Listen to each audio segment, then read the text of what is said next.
पंकज जी नमस्कार। सबसे पहले तो बेसिक्स आपसे समझना चाहेंगे कि इस नए रूल के तहत क्या बदलाव हो रहे हैं पहले के मुकाबले। दीपाली जी नमस्कार।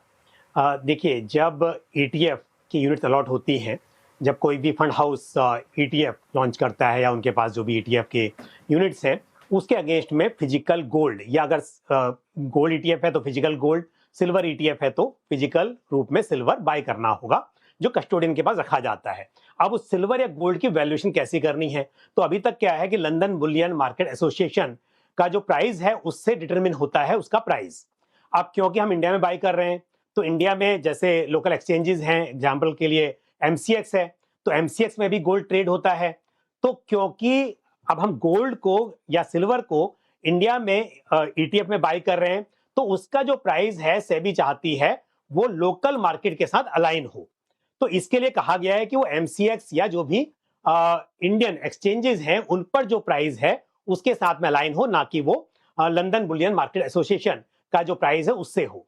तो इसका फायदा क्या होगा? फायदा ये होगा कि देखिए, पहले आप वहां के प्राइस से उसे अलाइन कर रहे हैं, फिर आप इंडिया में क्योंकि ट्रेड कर रहे हैं तो इंडिया में कुछ और बातें भी हो सकती है जिसकी वजह से जो प्राइस है उसका उस पर आप असर देख सकते हैं।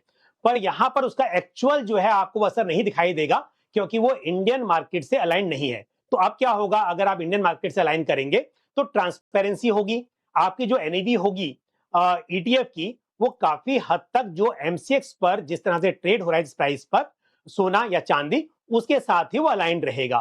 तो ये एक ट्रांसपेरेंसी वाली बात है जो फायदा है। हालांकि फंडामेंटल्स में कोई चेंज नहीं होने वाला है, बट आपकी ट्रांसपेरेंसी एक बहुत बड़ा एक फायदा दिखाई दे सकता है यहां पर। दूसरी बात, यूनिफॉर्मिटी। अब क्या होता है, क्योंकि सभी फंड हाउसेस जिनके पास भी गोल्ड या सिल्वर ईटीएफ है वो अपने हिसाब से उस प्राइस में थोड़ा बहुत अंतर आपको दिखाई दे सकता है जब वो कन्वर्ट करते हैं। लेकिन अगर ये लोकल मार्केट से होगा तो आपको सभी फंड हाउसेस के जो ईटीएफ हैं वहां पर इसका जो असर होगा वो स्टैंडर्डाइज होगा, उसमें ट्रांसपेरेंसी होगी।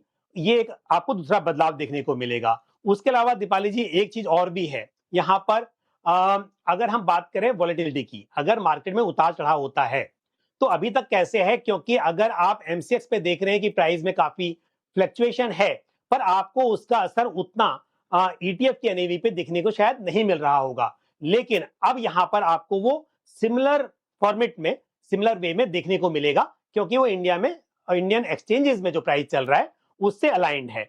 तो ये भी बात एक समझने वाली बहुत जरूरी है।